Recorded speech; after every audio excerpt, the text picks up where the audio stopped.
Ito yung preview sa magtatapat sa first round ng playoffs. Meron na kasing nakaset doon, yung iba nag-iintay pa. So, ang pagbabasihan ko dito, regular season series, lineups, stats, at intangibles. So, unahin natin yung Orlando Magic versus Cleveland Cavaliers na mangyayari sa April 20.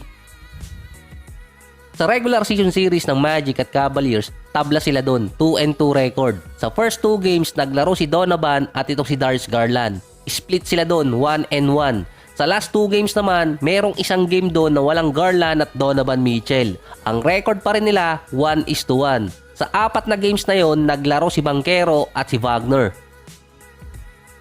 Ang series average ng Cavaliers, 112 points, 41 rebounds, 26 assists, 8 steals at 15 turnovers per game. Meron din silang 13 out of 33 mula sa 3-point area. Ang Orlando Magic naman, 107 points, 36 rebounds, 8 steals, 4 blocks, at 13 turnovers.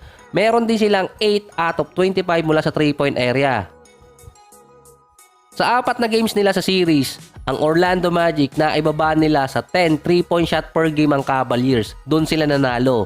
Sa dalawang panalo naman ng Cavs, 15 3-point shot per game sila. Si Donovan versus Magic meron 27 points, 4 rebounds at 7 assists per game. Si Darius Garland naman 26 points, 3 rebounds at 8 assists per game. Ang third player nila doon si Evan Mobley na merong 16 points per game. Sa Orlando Magic naman, si Paolo Banchero, 23 points, 6 rebounds, 3 assists per game. Si Franz Wagner, 16 points, 5 rebounds at 4 assists. Ang pangatlong player nila doon versus Cavalier series ay si Mo Wagner. Nag-average siya doon ng 14 points per game.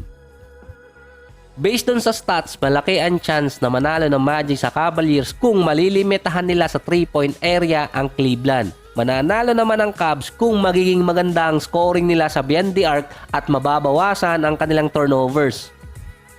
Bukod pa doon, si Donovan niya parang bumabalik pa lang yung laro niya after ng kanyang injury. Ang Orlando at Cavaliers din ang number 4 at number 6 defensive team sa buong regular season. Sa offense naman, ang Magic at Cavaliers, sila yung pang number 25 at 20 sa ranking. Sila yung top defensive team na magtatapat sa first round ng playoffs. Pero yung Cleveland kasi, lamang sa experience kasi nakapaglaro na sila doon. Pero hindi mo rin naman pwedeng basta-bastahin yung dalawang player ng Orlando. Ito naman ang preview ng first round matchup ng Minnesota at ng Phoenix Suns. Isang gustong maging Michael Jordan at isang gustong maging GOAT. Anthony Edwards versus Kevin Durant. Dalawang teams lang naman ang hindi tinalo ng Minnesota ngayong season. Ang Bulls sa East at ang Phoenix Suns sa West. 3-0 ang Suns sa buong season kontra Minnesota. Nung una nilang game, November 16, 2023, tinambakan ng Suns ang Minnesota. Wala pa nung Bradley Beal.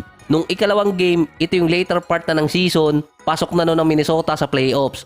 Low scoring game to kung pagbabasihan yung game style ngayon. 97-87. Umabot pa ang lamang nun ng Suns sa 23 points.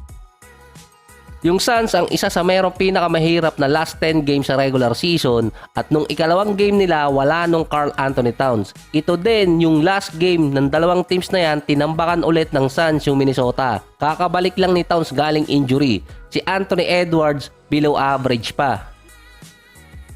Sa tatlong games na yon, si Kevin Durant at si Devin Booker merong at least 22 points per game. Si Bradley Beal 25 points. Ang pang-apat na player doon na above sa average niya sa regular season si Grayson Allen. 19 points per game at 60% sa 3-point area. Sa Minnesota, si Towns nasa 17 points per game. Si Anthony Edwards 14 points per game. Sa series nila versus Suns, below average yung dalawang main man ng Wolves. Si Rudy Gobert naman non-factor pa sa defense. Ang Minnesota din ang number 1 defensive team sa NBA. Ang Suns ang number 10 offensive team. Kumpara sa Magic at Cavaliers series na parehong defensive team, itong Suns at Minnesota kontrapelo. Ang Timberwolves din ay may average na 102 points per game, 40 rebounds, 16 turnovers, 8 steals at 5 blocks per game. Ang Suns 118 points, 37 rebounds, 29 assists, 13 turnovers, 8 steals at 3 blocks per game. Pero yung Suns 14 out of 28 sa 3-point area kontra sa 8 out of 27 ng Minnesota. 29% pa sila doon. Yun ang pinakamababang stats ng Minnesota ngayong season per team. Sabi nga ni Coach Frank Vogel, yung series nila sa regular season hindi na dapat balikan. dahil ang Minnesota ang third best team by percentage sa 3-point area at yung defense nga nila. Based naman kay Anthony Edwards, alam na niya kung paano tatalunin yung Suns. Hindi nila nagawa sa regular season kaya gagawin nila sa playoffs. Hindi naman niya sinabi kung ano yon, pero ang pinatatamaan kasi ni Ant-Man sa interview ay yung laging tawagan ng foul.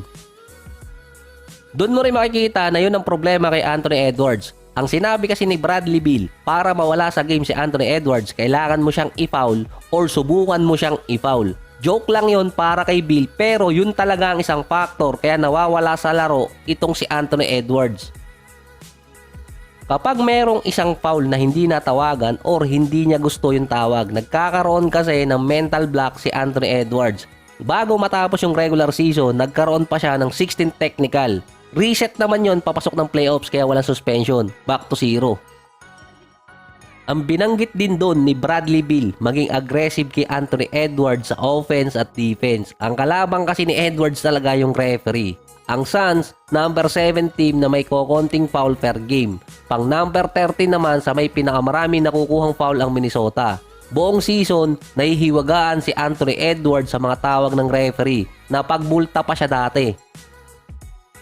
Mas lalo pa kasing lalala ang tawagan ng mga referee sa playoffs kontra nung regular season dahil sinabi na nga ni Commissioner nung nakaraan yun dahil nilabas nila yung bagong memo nung mid-March pa.